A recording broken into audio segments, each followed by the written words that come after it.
شروع اللہ کے پاک اور بابرکت نام سے جو بڑا مہربان نہایت رحم کرنے والا ہے۔ نزلہ زکام اگر بہت زیادہ تنگ کر رہا ہو تو تیز پتے کی چائے بنا کر پی لیں۔ اگر قبض کا مسئلہ ہو جائے تو ناشتے میں دودھ کے ساتھ 11 کھجوریں کھائیں، فوراً قبض کھل جائے گی۔ اگر پیٹ میں مروڑ اور پیچش کا مسئلہ ہو تو کیلے کو خشک کر کے کھانے سے آرام ملتا ہے۔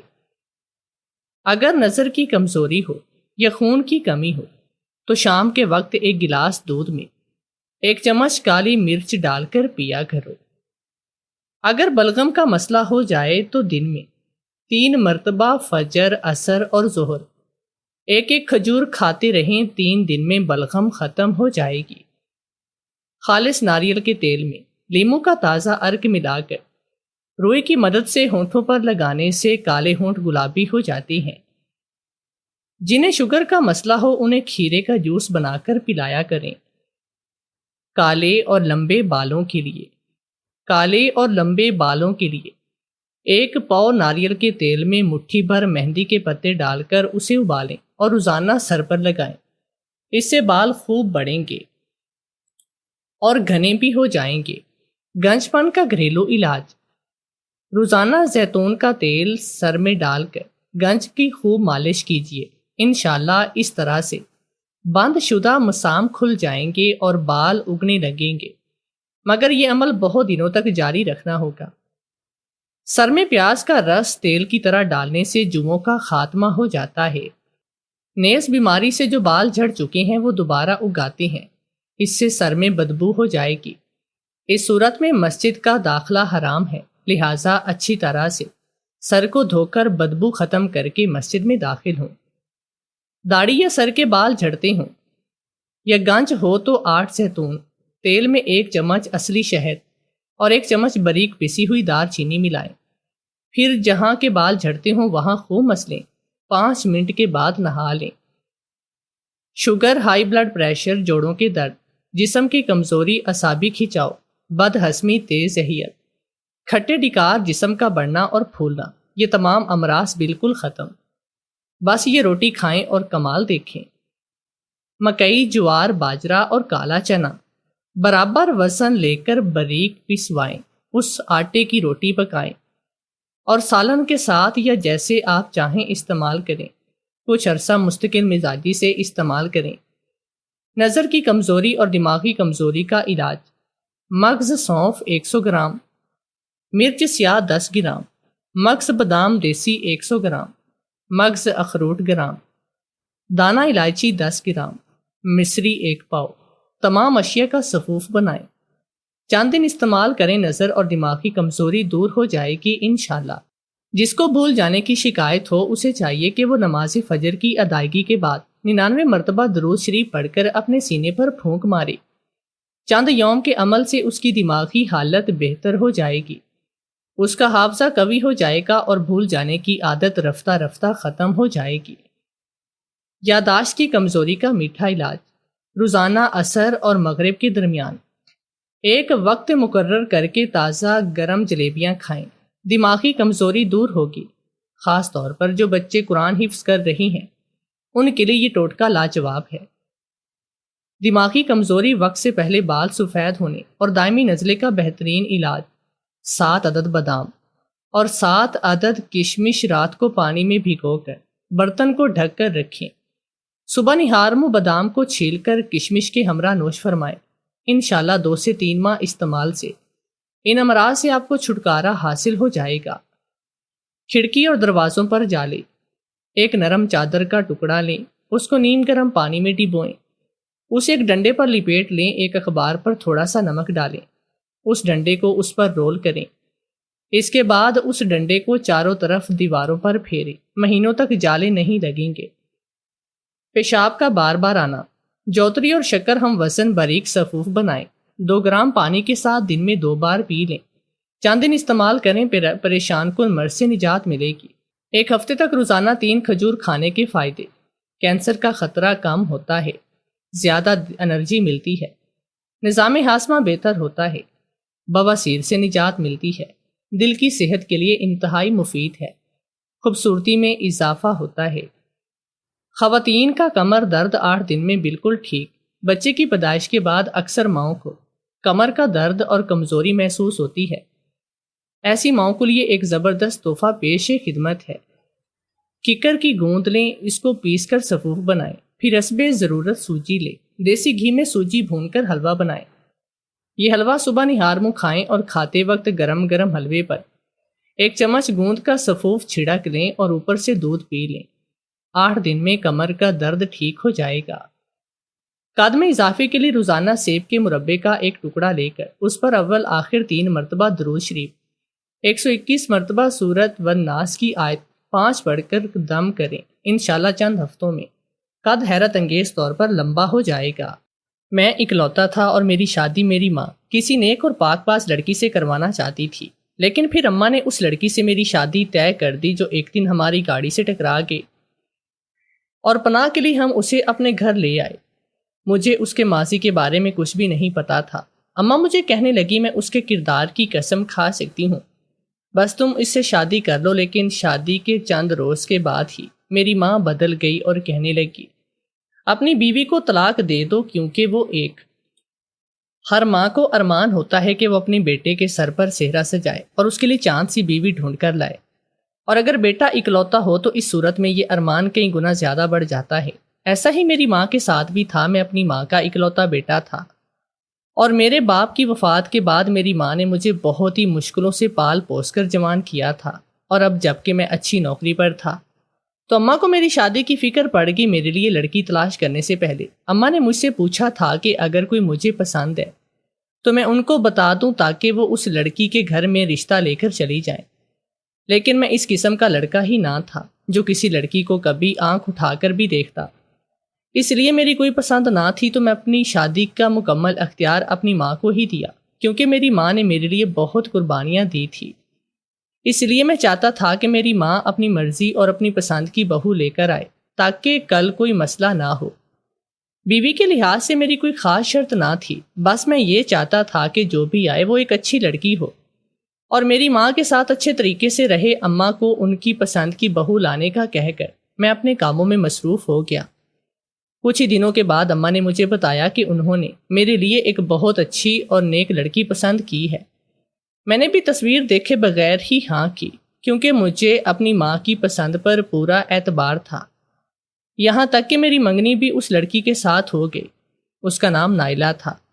میں نے اس کے ساتھ شادی کے خواب دیکھنے شروع کر دیے تھے اور مجھے لگتا تھا کہ میری زندگی اس کے ساتھ بہت اچھی گزر جائے گی، لیکن پھر میرے ساتھ ایک عجیب حادثہ ہوا۔ میں نے کبھی سوچا بھی نہ تھا کہ نائلہ کی جگہ کوئی اور لڑکی بھی میری زندگی میں آ سکتی ہے، اور وہ بھی ایسے طریقے سے جیسے کہ گمان بھی نہیں کیا جا سکتا۔ ایک دن ایسا ہوا کہ میں اور میری ماں شام کے وقت بازار سے واپس آ رہے تھے۔ اچانک ایک لڑکی ہماری گاڑی کے سامنے آ کر ٹکرا گئی۔ ٹکر شدید تھی، وہ لڑکی بے ہوش ہو گئی تو میں اور اماں گھبرا گئے اور اسے ہسپتال لے گئے۔ جب سے ہوش آیا تو ہم نے اسے پوچھا کہ تمہیں کہاں پر چھوڑ دیں، اپنے گھر کا پتہ بتاؤ۔ وہ روتے ہوئے کہنے لگی کہ میرا کوئی ٹھکانہ نہیں، آپ مجھے دارالعمان میں ہی چھوڑ آئیں۔ میری ماں کو ترس آ گیا اور میری اماں نے اسے کہا کہ تم ایسا کرو کہ ہمارے ساتھ ہمارے گھر میں آ جاؤ۔ مجھے ویسے بھی آج کل اپنے بیٹے کی شادی کی تیاریوں کے سلسلے میں کسی کی مدد کی بہت ضرورت تھی، تو آؤ گی تو میرے سارے کام نپٹ جائیں گے۔ یوں وہ لڑکی ہمارے ساتھ ہمارے گھر پر آ گئی۔ اس کا نام زینب تھا اور میری ماں اس کے آنے سے بہت خوش تھی، کیونکہ اس نے ایک بیٹی کی طرح آتے ہی گھر کا سارا انتظام سنبھال لیا تھا۔ مجھے کبھی کبھی شک ہوتا تھا کہ وہ کس مقصد کے تحت ہمارے ساتھ رہ رہی ہے۔ وہ اپنے بارے میں کچھ بھی نہیں بتاتی، صرف یہی کہتی کہ میرے گھر والے فوت ہو چکے ہیں اور میرا اس دنیا میں کوئی بھی نہیں۔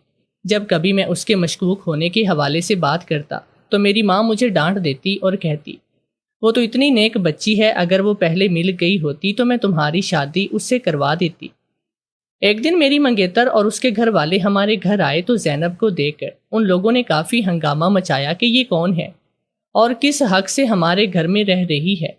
بیچاری زینب نے تو گھبرا کر یہ تک کہہ دیا کہ وہ ایک ملازمہ ہے، مگر وہ لوگ تو شاید پہلے ہی رشتہ توڑنا چاہ رہے تھے، وضاحت پر یقین نہیں کر رہے تھے۔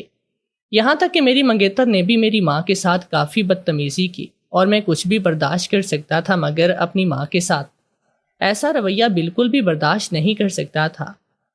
اس لیے میں نے اسی وقت سب کے سامنے یہ منگنی توڑنے کا اعلان کیا میری ماں مجھے روکتی رہ گئی، بیٹا شادی کے کارڈ بڑھ چکے ہیں، رشتہ دار اور محلے والے باتیں بنائیں گے۔ مگر مجھے کسی بات کی بھی پرواہ نہیں تھی۔ وہ لوگ چلے گئے تو رات کو میری ماں میرے پاس آ کر کہنے لگی، میں نہیں جانتی تھی ہمارے خاندان میں بدنامی ہو، اب ویسے بھی کارڈ تو بڑھ چکے ہیں، تم ایسا کیوں نہیں کر لیتے کہ زینب سے شادی کر لو؟ اگرچہ مجھے وہ لڑکی ذرا بھی دلچسپی نہ تھی، لیکن میں نے اپنی ماں کی خاطر اس رشتے کے لیے ہاں کی۔ مقررہ وقت پر میری زینب کے ساتھ شادی ہوئی، اور شادی کے بعد مجھے اس کی عادات کے بارے میں تفصیل سے پتہ چلا۔ وہ ایک بہت ہی اچھی اور نیک لڑکی تھی، ہر وقت ہی حجاب کیے رکھتی تھی۔ جب بھی میں گھر سے باہر جاتا تو مجھ پر وہ آیات پڑھ کر پھونکتی تھی، اور جب میں گھر واپس آتا تو جب تک میری نظر نہ اتارتی، مجھ پر کچھ پڑھ کر نہ پھونک لیتی، اسے چین بھی نہیں ملتا تھا۔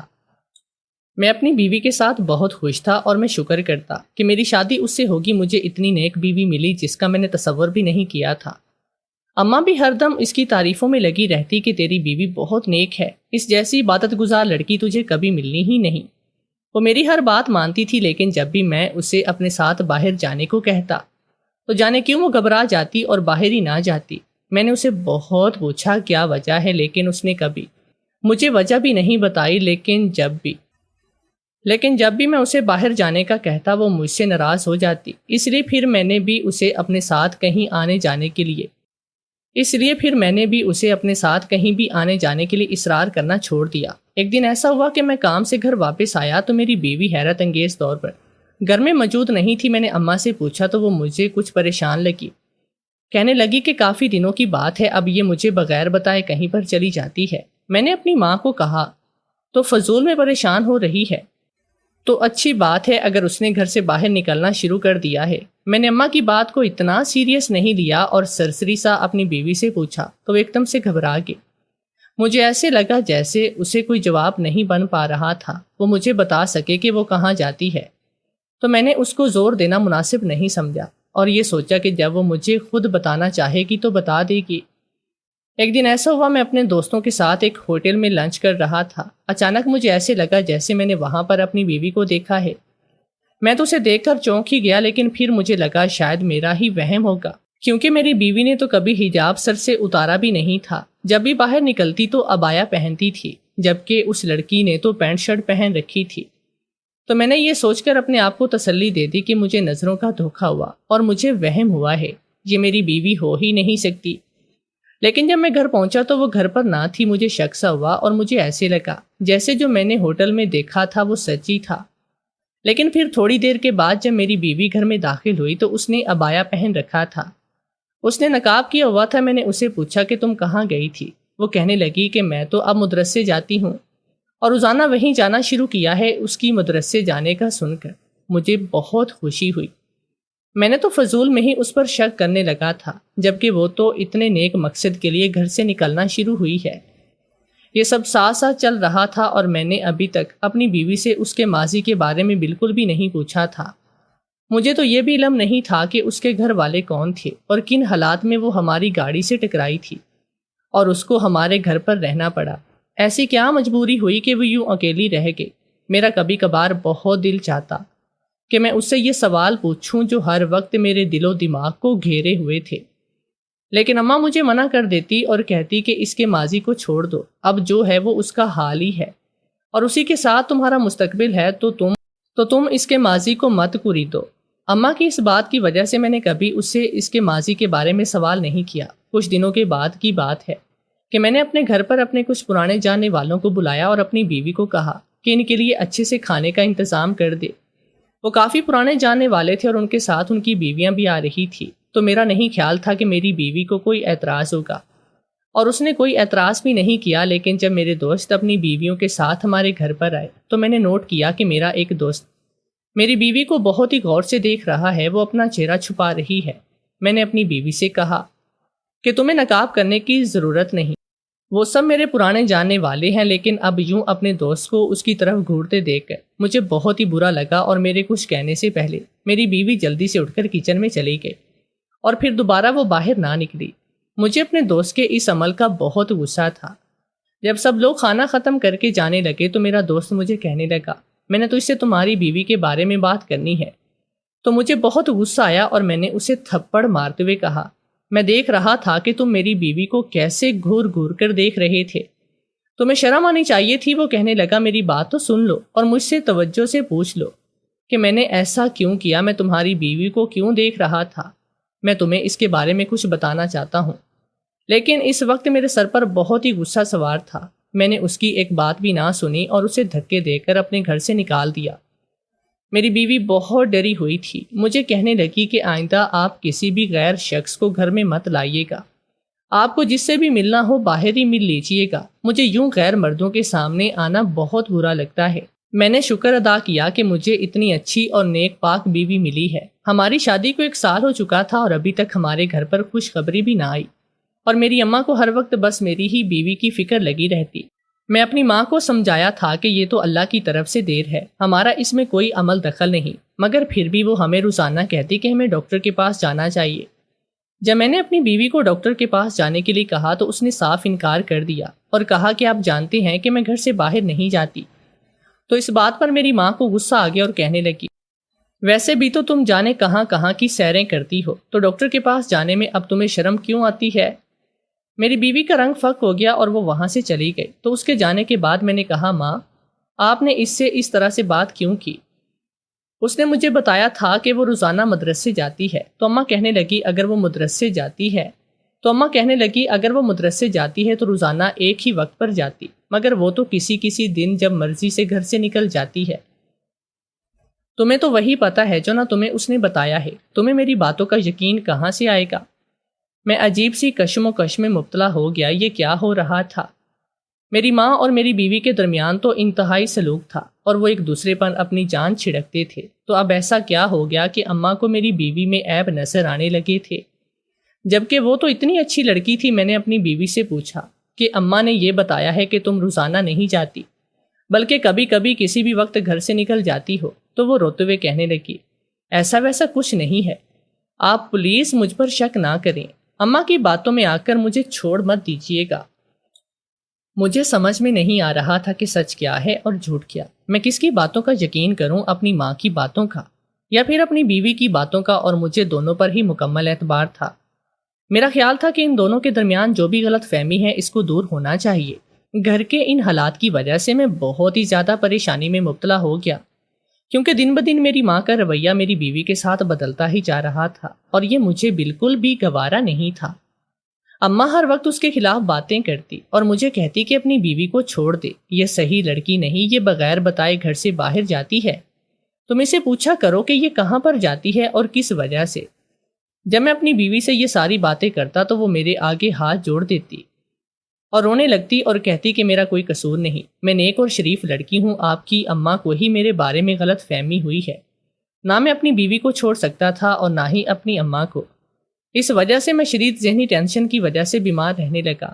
انہی دنوں مجھے میرے کالج کے دوست ملے، جن سے ملے ہوئے کافی عرصہ گزر گیا تھا۔ 2-3 بار کی ملاقات کے بعد جب ہم ملے تو وہ مجھے کہنے لگے کہ تم ٹھیک نہیں لگ رہے، تمہیں خود کو تر و تازہ کرنا چاہیے۔ میرے وہ دوست کالج کے زمانے میں اکثر مجرا دیکھنے جایا کرتے تھے، میں بھی کبھی کبھار ان کے ساتھ جاتا، اور پھر جب میری ماں کو پتہ چلا انہوں نے مجھے سب سے ملنے سے منع کر دیا، اور پھر اس کے بعد میں نے دوستوں سے تعلق بھی توڑ لیا اور میں نے ان کے ساتھ کوٹھے پر جانا بھی چھوڑ دیا تھا۔ اب اتنے عرصے کے بعد ہی دوست دوبارہ ملے تو میں نے ان سے اچھے سے بات کی اور پرانی باتوں کا حوالہ نہیں دیا، لیکن پھر بھی وہ زبردستی مجھے اپنے ساتھ کوٹھے پر لے گئے۔ میں اپنے گھر کی وجہ سے اندر ہی اندر ڈپریشن کا مریض بن چکا تھا، اس لیے پھر میں نے بھی مزاحمت نہ کی اور چپ چاپ ان کے ساتھ چلا گیا۔ حالانکہ میں چاہتا تو خود کو روک سکتا تھا، مگر میں بھی خود کو تھوڑی دیر کے لیے اس ٹینشن بھرے ماحول سے نکال جاتا، اس لیے اپنے دوستوں کے ساتھ کوٹھے پر میں چلا گیا۔ میرا ایک دوست بھی ہمیں بتانے لگا کہ میں تو اب بھی کبھی کبھار یہاں پر آتا ہوں، اور یہاں کی ایک مشہور گلوکارہ اور رقاصہ ہے جس کا رقص دیکھنے کے لیے دور سے لوگ آتے ہیں، اگر تم لوگ آج اس کا رقص دیکھو گے تو دیکھتے ہی رہ جاؤ گے۔ تھوڑی دیر کے بعد پردے سے جو لڑکی باہر نکلی اس نے جالی کا نقاب اوڑھ رکھا تھا، اس نے آتے ہی رقص کرنا شروع کیا۔ میں نے اس کی طرف دھیان ہی نہیں دیا، میں سر جھکائے بیٹھا۔ پھر میرے دوست نے مجھے اشارہ کیا کہ دیکھو تو یہ کتنی حسین لڑکی ہے۔ جب میں نے اس لڑکی کے چہرے کی طرف نظر دوڑائی تو ایک دم سے میں ساکت رہ گیا۔ ایسا کیسے ہو سکتا تھا؟ مجھے اپنی آنکھوں پر بالکل بھی یقین نہیں آیا کہ میں جس کو دیکھ رہا ہوں، کیا میرے سامنے وہی کھڑی ہے؟ میں بالکل قدم قدم چلتا ہوا اس لڑکی کے سامنے آیا۔ اس نے اپنا رقص روک کر مجھے حیرت سے دیکھتے ہوئے پوچھا کہ مجھے کیا مسئلہ ہے۔ میرے سامنے کھڑی وہ لڑکی کوئی اور نہیں، میری بیوی ہی تھی، اور اتنے لوگوں کے بیچ وہ مجھے یوں پہچاننے سے انکار کر رہی تھی کہ جیسے مجھے جانتی بھی نہ ہو۔ اپنی بیوی کا یہ روپ دیکھ کر تو میں دنگ ہی رہ گیا۔ میں کبھی خواب میں بھی نہیں سوچ سکتا تھا کہ مجھے کچھ ایسا منظر بھی دیکھنے کو مل سکتا ہے۔ میں نے سب کے سامنے اسے تھپڑ مارتے ہوئے کہا، تو یہ ہے تمہاری اصلیت؟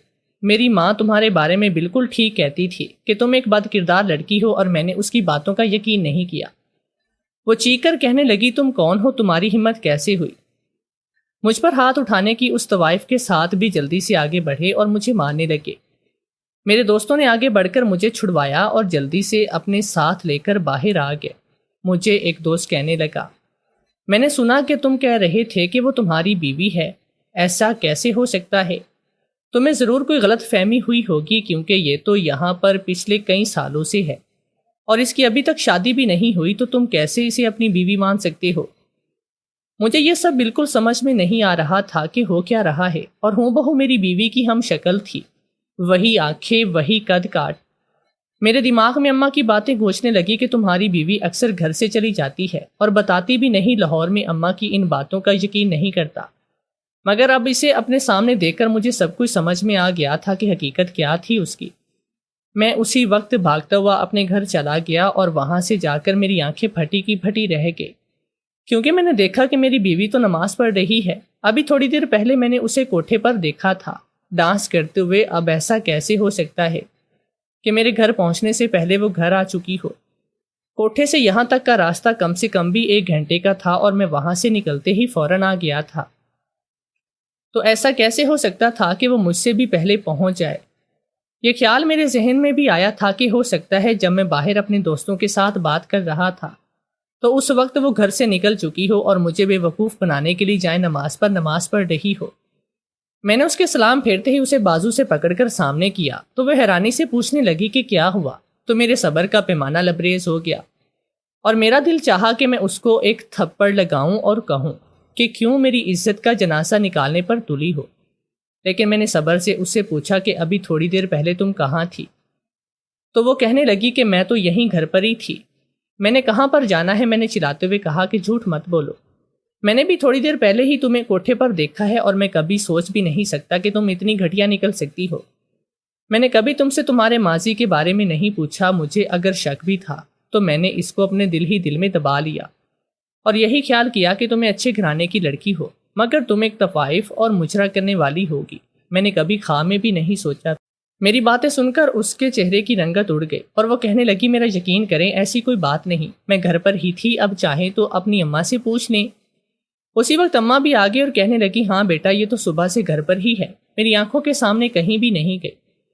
میرا تو دماغ چکرا کر رہ گیا۔ میں نے اسے پوچھا کہ پھر تم مجھے یہ بتاؤ کہ وہ کون ہے جو ہوں بہو تمہاری شکل کی تھی، اور میں نے اس سے پہلے بھی کئی بار دیکھا تھا، جو مجھے ہمیشہ یہی لگتا کہ تم ہوگی۔ میری بیوی کہنے لگی، لگتا ہے آج مجھے آپ کو سچ بتا ہی دینا چاہیے۔ میری حقیقت یہ ہے کہ میں کوٹھے سے تعلق رکھتی ہوں، جس کو آپ کوٹھے پر دے کر آئے تھے، جس کو پہلے بھی آپ دیکھتے رہے ہیں، وہ میں نہیں بلکہ میری بہن ہے۔ ہم بہت جڑواں بہنیں ہیں۔ میری ماں نے اسے اپنے جیسا بنا لیا اور وہ انہی کے نقش قدم پر چلی، مگر میں نے شروع سے ہی ناچنے گانے کو برا سمجھا ہے، اور میں نے فیصلہ کر لیا تھا کہ میں اپنی زندگی وہاں گناہ میں نہیں گزاروں گی، اور جب بھی موقع ملا میں وہاں سے بھاگ جاؤں گی۔